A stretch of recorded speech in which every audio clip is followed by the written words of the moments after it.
Graça e paz, abençoados. Voltando aqui, o fim dos tempos, parte 3. Vamos prosseguir no entendimento, né?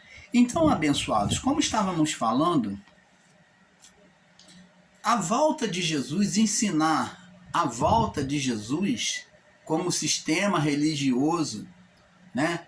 Ensina, os evangélicos ensinam que Jesus irá voltar, é um grande equívoco de entendimento. Por quê? Porque ensinar a volta de Jesus é negar que Jesus cumpriu tudo. Cumpriu a lei e os profetas. Que Jesus cumpriu a missão dele aqui na criação. É como se Jesus tivesse que voltar para reparar alguma coisa. Mas isto não é verdade. Jesus, no ato do madeiro, depois de cumprir tudo, ele disse para o Pai: Pai, na tua mão eu rendo o meu espírito, eu entrego o meu espírito. Que espírito? O espírito dele. Então o espírito dele foi entregue na mão de quem? Do Pai. O espírito da justificação para a criação foi rendido ao Pai, foi entregue de forma perfeita. Quando o primeiro Adão, na criação, ele não entregou o espírito de forma perfeita, ele entregou um espírito deformado, ele apresentou diante do olhar de Deus um espírito imperfeito, quando Deus formou ele perfeito. Então, Jesus cumpriu tudo e falou: olha, eu estou aqui, ó, eu estou perfeito, partindo desta vida, perfeito. Estou perfeito. Na tua mão eu entrego o meu espírito. De que forma? Perfeito. Um espírito adâmico antes do pecado. Um espírito reparador que, por meio deste olhar de um espírito perfeito, de um Adão perfeito, é que Deus iria saciar a sede de justiça. Ele via, através do Cristo, uma condição reparadora para a criação. Então, agora, nessa figura do Espírito perfeito, que foi entregue na cruz, é que Deus iria justificar toda a criação. Então, Jesus falou: Pai, na tua mão entrego o meu espírito. Ele rendeu o espírito. Ele rendeu, ele reparou tudo. Se ele reparou, como que Jesus vai voltar? Vai voltar para fazer o quê? Se ele já cumpriu todas as coisas. Então é negar a palavra da cruz. Ele falou: na tua mão entrego o meu espírito. Antes de cumprir a cruz, no início do seu ministério, João Batista estava lá batizando, e ele foi se entregar ao batismo de João Batista, e João Batista falou: eu não posso permitir que o Senhor faça isso, porque eu que deveria ser batizado por ti, e tu vens a mim. Mas Jesus disse: deixa, porque nos convém cumprir toda justiça de meu Pai. Então, Jesus, ele veio cumprir. Ele disse: eu não vim abrogar, eu não vim acabar com a lei, mas eu vim cumprir a lei e os profetas. Então ele cumpriu ou não cumpriu? Cumpriu. E ele completou a obra que ele veio por fazer ou não? Completou. O que muitos dos nossos irmãos e irmãs aí que me assistem não entenderam até hoje, passaram muitos pelo sistema religioso, muitos estão até aí na chamada graça da internet, né, ensinada pela internet, mas ainda não puderam compreender o propósito da vinda de Jesus a este mundo. Jesus só veio com um objetivo principal. Qual foi o objetivo principal que Jesus veio, irmão Paulo? Para quê? Qual foi o propósito de Jesus vir na criação? Foi para trazer de volta a comunhão. Que Adão, o quê? Ele separou o homem da comunhão com Deus. Ele era o reprodutor. Ele era a imagem, né, a forma da reprodução. Então, ele continuou reproduzindo de forma física, mas com defeito espiritual. Separado do Criador, da comunhão com o Criador, porque a alma se maculou, então o espírito estava morto para Deus, ou quer dizer, separado de Deus, que Deus não aceita, não aceitava essa condição de pecado, então o homem ficou separado. Por isso que Paulo disse, todos pecaram por causa de quem? De Adão. Trouxemos a partir do corpo carne, então viemos também com uma alma apagada. Quando eu falo viemos, falo da natureza humana, mas nós viemos após Cristo, nós não viemos em condição de condenação adêana. Aqueles que nasceram após a ressurreição de Cristo ou após a cruz, já vieram no estado com seu espírito ou com a sua alma vivificada. Já receberam por Cristo a vivificação. Não pegaram a condenação adêana. Cristo nos libertou do pecado? Nos libertou. Porque se ele não tivesse cumprido nele a cruz, né, o sacrifício dele mesmo, nós não teríamos sido tirados dessa herança de pecado. Nós não recebemos essa herança de pecado porque Cristo cumpriu. Logo, ele tirou o pecado de nós. Ele tirou o pecado do mundo, de todos, os que foram antes e os que viriam depois. Então todos foram alcançados por esse benefício de ser liberto do pecado, da condenação adêana. Aquele pecado dito por João Batista. Quando viu Jesus, ele falou, este é o Cordeiro de Deus que vai tirar o pecado do mundo. Não é daquele povo, como estão ensinando por aí, que é só o povo do primeiro século. Não. É do mundo mesmo, da criação de todos. Até aqueles que viriam nascer depois já viriam fora da condição de pecado adêana. É literal mesmo. O pecado que foi retirado foi literal. Foi pecado do mundo, não foi daquele século. Esse ensino de que foi tirado somente o pecado deles. Não! O pecado foi tirado de forma literal do mundo. Já nascemos sem pecado. Adêano, a herança de pecados. Quer dizer, o que é pecado? Era a separação da comunhão com o Criador, aonde o homem não podia ter acesso a uma comunhão direta com o Criador, ou quando morria, especialmente quando morria, não ia direto para o Criador, mas ficava em estado intermediário. Aonde o justo ficava, irmão Paulo? No seio de Abraão. Havia uma delimitação,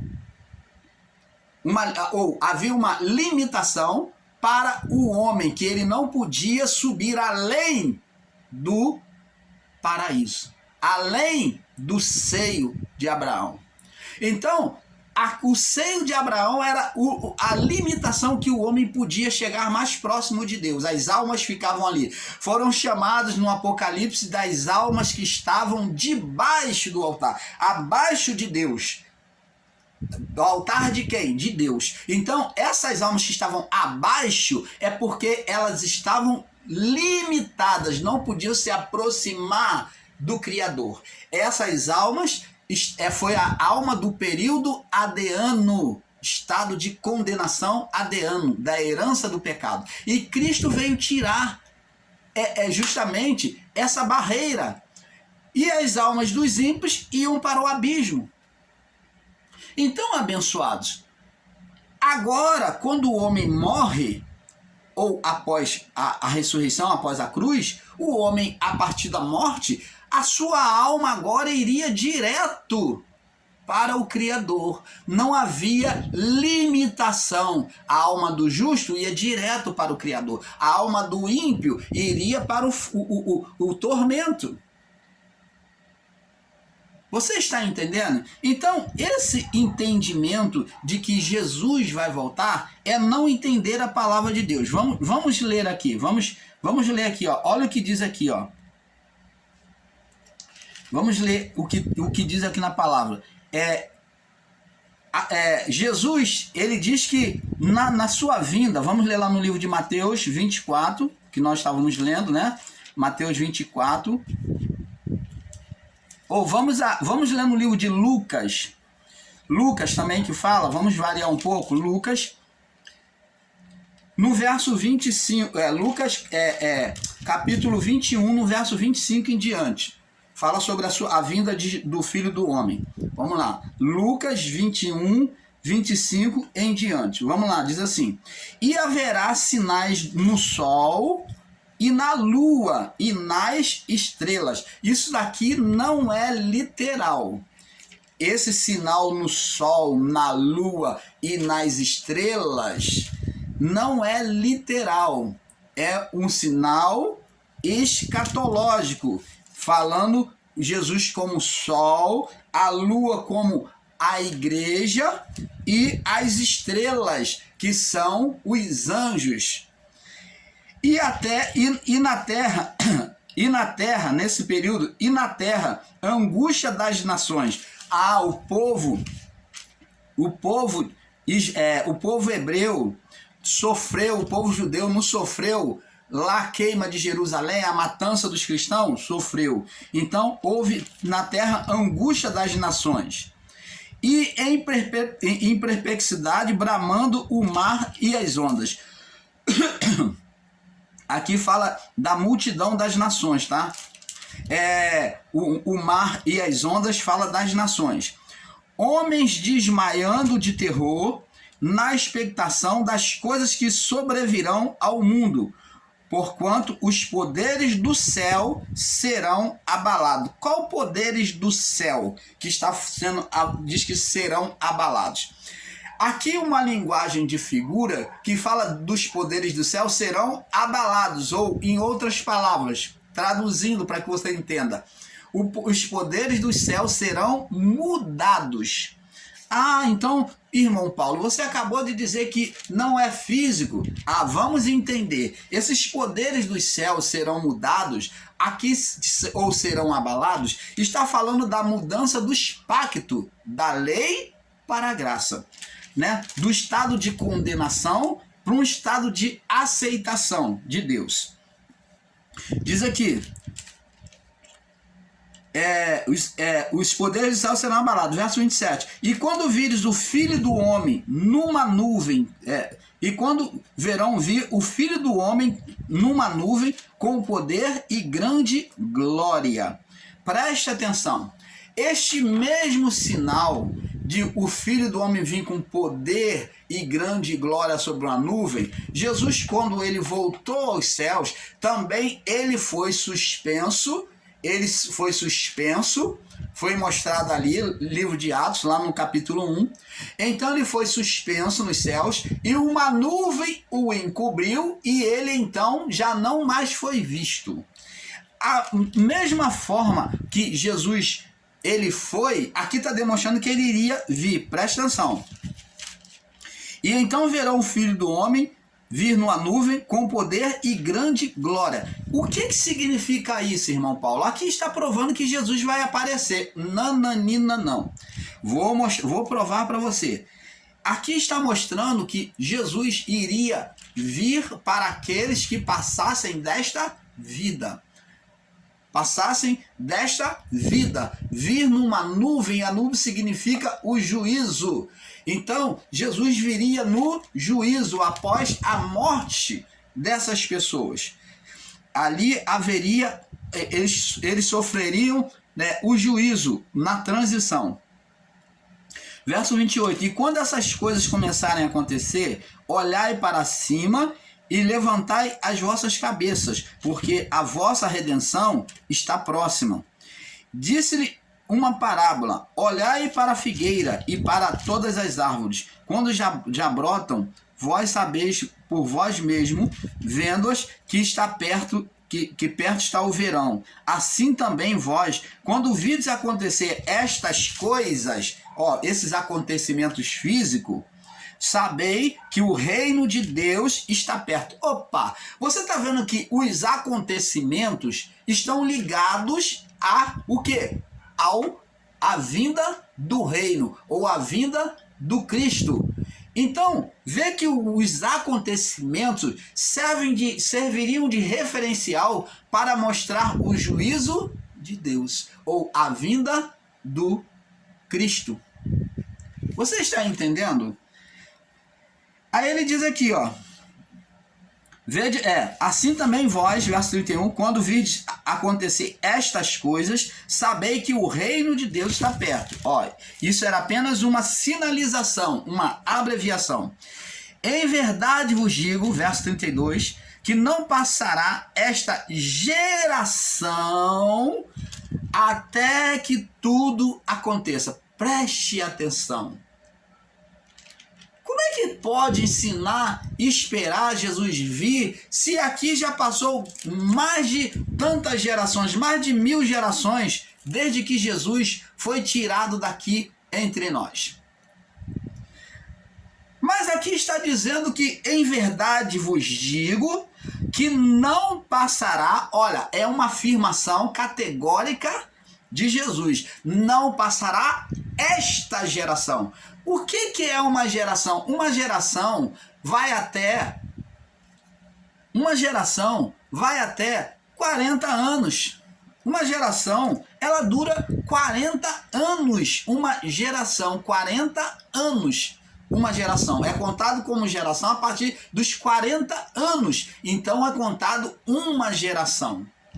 40 anos. Então como é que pode? Aqui Jesus está dizendo, esta geração, neste momento, esta geração de agora, não durará mais de 40 anos. Ó, não passará esta geração, ou 40 anos, até que tudo aconteça. Jesus está dizendo que não passaria 40 anos até que tudo aconteça. Jesus estava com 33 anos, né? E 33 anos mais 40 são 73 anos. 73 anos.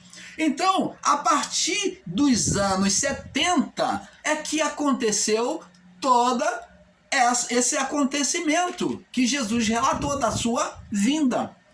Então, ele diz aqui, ó, passará, observe outro detalhe, ele diz aqui, ó, vai passar o céu e a terra. Ô, irmão Paulo, tá aí, como é que você diz que não vai acabar o céu, que o globo terrestre não vai ser destruído? Como é que tá? Aqui tá, irmão Paulo, passará o céu e a terra, vai ser acabado. Passará o céu e a terra. Mas se você ler de forma literal, você vai entender errado, realmente. Esse passar céu e terra já havia sido prometido que iria acontecer. Esse passar céu e terra não é acabar-se, mas passar significa mudar. Mudança de estado espiritual. Como no dilúvio, depois do dilúvio, Deus formou um novo céu e nova terra a partir de Noé. A criação em si, ela foi extinta, mas houve ainda vidas na criação, que foram 8. Noé, sua mulher, seus filhos e suas noras. Ele extinguiu toda a criação? Toda a criação foi extinta? Não, tinha 8 vidas. Então, ele destruiu por acaso o globo terrestre? Não. Houve inundação, mas não destruiu o globo terrestre. Ele acabou com a terra, o fundamento da terra? Não. Só foi inundado. Então, como é que diz aqui? Passará o céu e a terra. Agora observe o que vem, vírgula. Ó, vírgula. Mas as minhas palavras não hão de passar. Ora, para quem é que a palavra seria pregada? Para quem é que a palavra seria testemunhada? Se já que não existiria mais ninguém, todo mundo seria extinto. Opa! Canal Luzes da Graça, trazendo o perfeito entendimento a você do Pai. Então, aqui não é literal o passar céu e terra, porque a palavra continuaria sendo pregado. Passar céu e terra está falando da transição, da mudança dos pactos, aonde haveria o juízo, né? Parte daquelas vidas humanas seria extinta e também agora haveria um juízo. E a partir dos anos 70, os que permaneceram vivos agora sofreriam juízo. ou já receberiam, aqueles que abraçassem o evangelho receberiam a vivificação ou a justificação de Cristo. É simples assim. Vamos ver sobre esse passar céu e terra? Vamos testemunhar para você lá no livro de Isaías. Vamos lá, Isaías 65. Isaías já havia profetizado. Isaías 65, no verso 17 ao 19. Diz aqui, ó. A nova Jerusalém, a nova cidade de Deus, a nova cidade nos céus, a Jerusalém, o novo povo, o povo. Jerusalém é todo aquele povo que vai formar a cidade. Diz aqui, porque eis que crie novos céus, ó, já havia sido profetizado antes de Jesus vir, e nova terra, e não haverá mais lembranças das coisas passadas, mas nem mais se recordarão. Opa, o que Deus está dizendo aqui por meio do profeta Isaías? Que não iria se lembrar mais da condenação adeana. Lembra que ele disse? Porque eu visito a maldade dos pais nos filhos da primeira até a quarta geração. Então Deus agora não iria mais se lembrar, já estava profetizado na criação do novo céu e nova terra. Eis que cria novos céus e nova terra, que é o novo olhar de Deus, que é a voltar, trazer de volta a comunhão. Quem trouxe? O Cristo, quando ele cumpriu a cruz, tirou o mundo do estado de condenação adeana, de separação da comunhão, não só nesta vida, como no porvir. Você está entendendo? Não haverá mais lembrança das coisas passadas, nem mais se recordarão. Mas vós folgareis, ó, se alegrareis e exultareis perpetuamente, para sempre, no que eu crio. Então, existe estado de condenação adeana, herança de pecado? Não, não mais. Então, agora não tem mais como o homem ser separado de Deus pelo Espírito, pela alma. A alma do homem, de todos, seja bom, seja mal, está em estado de reconciliação com Deus, foi reconciliada. As almas foram avivadas. Agora, se o homem quiser retroceder, como Paulo disse, que se torna como uma porca lavada. Jesus tirou do estado de condenação, mas existem pessoas que estão retrocedendo, andando para trás. Ela está como uma porca lavada, como o cão que volta ao vômito. Ela está voltando para o abismo, para o estado de condenação. E isto pode acontecer? Pode. Então, Jesus, o Criador, Deus, já fez a sua parte. Mas o homem pode retroceder, sim, vivendo uma vida carnal. Uma vida de devassidão, de pecados na carne. Ó, mas vós folgareis e exultareis perpetuamente no que eu crio, na nova criação. Criação do quê? Espiritual, novo mundo espiritual. Ó, o mundo, o acesso espiritual de novo. Porque eis que eu crio para Jerusalém uma alegria e para o seu povo gozo. E exultarei em Jerusalém. Ó, Deus vai se alegrar no povo, né? Na Nova Jerusalém, que é o povo, os santos salvos. E me alegrarei no meu povo. E nunca mais se ouvirá nela voz de choro, nem voz de clamor. Você está vendo? Que maravilha! Agora Deus faz aceitação a todos os povos. Deus não faz acepção de pessoa. Pode ser o mau elemento que for, mas Deus, por meio do Filho, já fez a reconciliação com ele. Agora, ele pode, nas suas obras má, retroceder do Pai? Pode. Ele pode voltar ao estado de condenação. Vai depender da pessoa. Mas se ela quiser voltar como o filho pródigo, arrependido diante do Criador, o Criador estará sempre pronto. Nunca haverá diante dos olhos do Criador, para aquele que volta, condenação. aos olhos do Criador não há condenação, mas quem traz a condenação para si agora é o próprio homem, quando volta para o caminho das trevas, para o caminho da carnalidade, do pecado. Então, a condenação não está mais no Criador. A condenação, ela vem pela carne, pelas obras da carne. Como nós ensinamos o canal Luz da Graça, quem produz demônios, quem atrai o inferno para si, para o mundo, é o próprio homem. É o próprio homem que tem hoje o poder de abrir a porta do céu ou a porta do inferno para ele. E o estado de Deus? Deus está neutro nesta situação, porque ele já fez tudo. Ao olhar dele, o homem estará sempre perfeito. Mas o estado que nós caminhamos, seja para o céu, ou para Deus, ou para as trevas, para o inferno, é que vai nos atrair.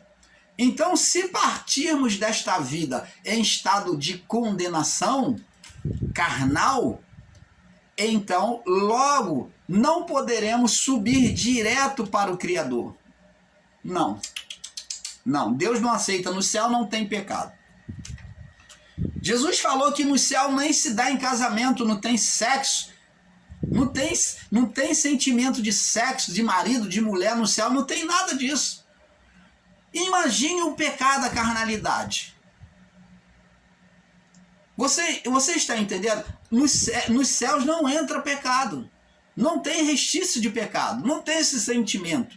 Então, logo se uma alma ela é carnal, ela parte nesta vida com carnalidade, com malignidade nela, então logo ela vai ter que ser lançada, ela vai ter que ser projetada a partir da morte no fogo do eterno. O que é o fogo do eterno? Nada mais é do que o fogo, um lago de fogo, aonde foi lançada a morte e o inferno foi lançado ali dentro, que é para purificação, aonde as almas vão ser purificadas. Ali elas vão receber sofrimento, sim, porque uma alma suja, ao receber o calor de Deus, ela vai sentir o fogo queimar, o fogo de Deus, até que ela se torne perfeita para voltar para o Criador. Agora, nenhuma alma se perde. Todas elas vão voltar para o Criador. Porque essas almas foram acesas e existem pelo Espírito de Deus, porque é o Espírito de Deus que trouxe vida a ela. Então, logo, ela é parte de Deus. E todas elas voltarão. Por isso que Deus diz que todas as almas são minhas. Todas elas vão voltar. Umas vão direto, do justo vai direto, e do ímpio vai demorar um pouco de tempo, que é um olã de Deus, vai sendo purificada até o tempo que estiver perfeita para voltar para o Criador. Você está entendendo, amado? Agora vamos ver também no livro de Mateus, no livro de Mateus capítulo 16, Mateus capítulo 16. Vamos ver aqui Jesus falando sobre a chegada do seu reino.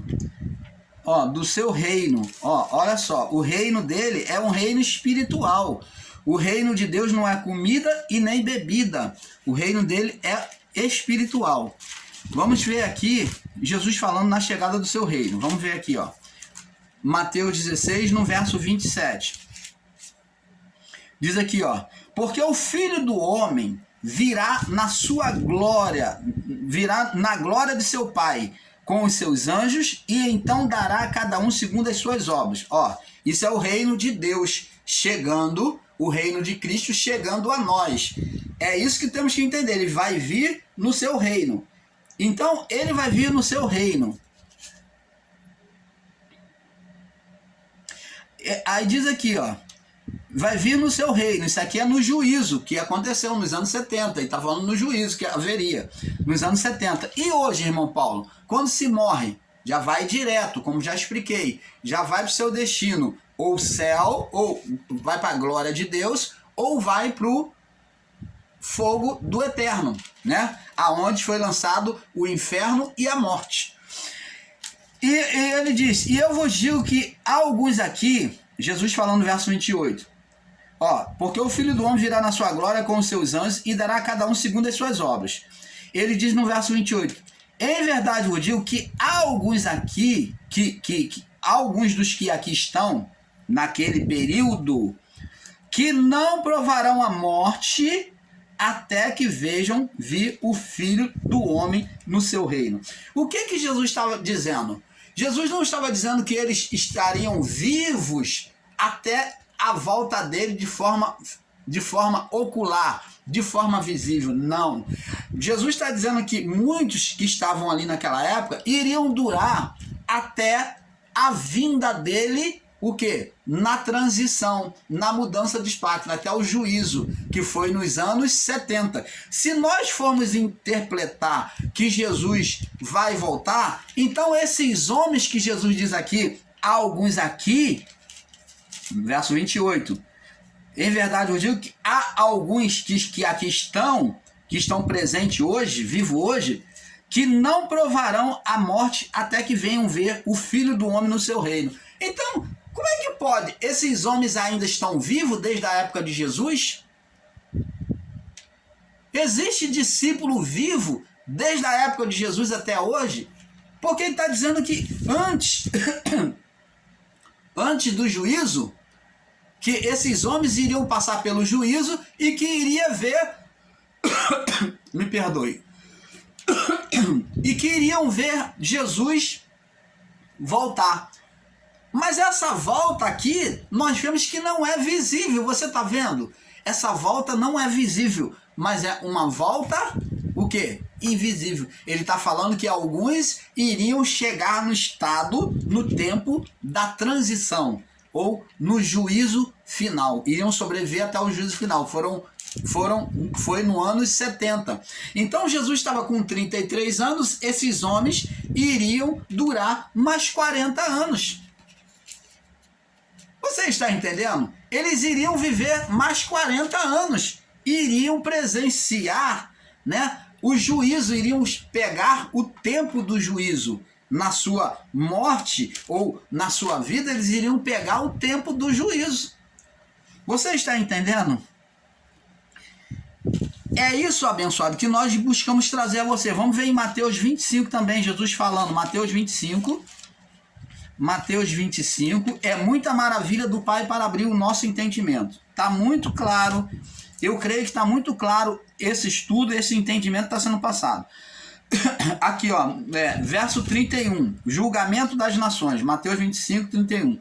Diz assim, quando o Filho do Homem vier na sua glória, com os seus santos anjos, vier na sua glória, né, no seu reino, com os seus santos anjos, com ele, então se assentará no trono da sua glória, e todas as nações estarão reunidas diante dele, e apartará uns dos outros, como um pastor aparta os bodes das ovelhas, e porá as ovelhas à sua direita, o justo, né? E os bodes, que são os ímpios da época, à sua esquerda. Então dirá aos que estiverem à sua direita, vinde benditos de meu Pai, e possuí a herança do reino que está preparado desde a fundação do mundo.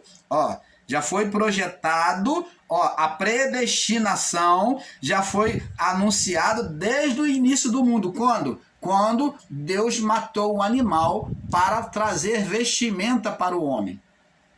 Ali, Deus já estava falando de forma espiritual aquilo que ele iria fazer, que o cordeiro iria morrer para poder cobrir os pecados do mundo, né? Apartar o pecado. Ele diz aqui, porque tive fome e me daste de beber, tive fome e me daste de comer, tive sede e me daste de beber, era estrangeiro e me hospedaste. Então não vou ler tudo não.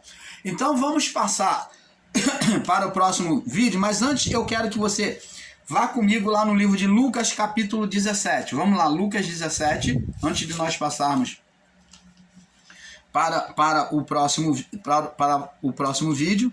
Lucas 17, do 20 ao 25. Vamos ler só esse aqui. Lucas 17. Deixa eu ver se o irmão Paulo marcou certo aqui. Lucas 17.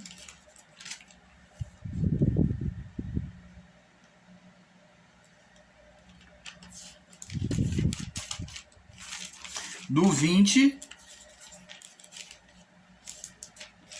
ao 25, diz assim: e interrogado pelos fariseus sobre quando havia de vir o reino de Deus, respondeu-lhe e disse, olha o que Jesus vai dizer acerca da sua vinda, do seu reino.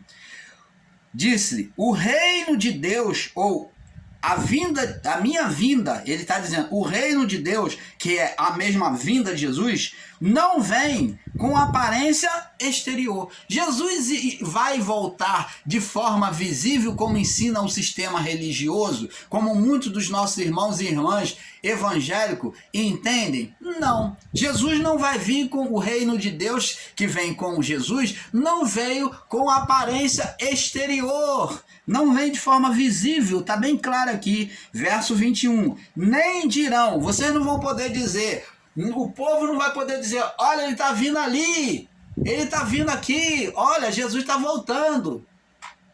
Não, nem dirão, ei-lo aqui ou ei-lo ali, porque o reino de Deus, virá como? Virá como? O reino de Deus está dentro de vós. Ou, em outras palavras, como Jesus disse, porque assim como o relâmpago que sai do Oriente, do lado de fora, se manifesta no átrio, do lado de fora, sai do Oriente, sai da vida física do Oriente, que é a representação do átrio, né, no tabernáculo, sai do Oriente o quê?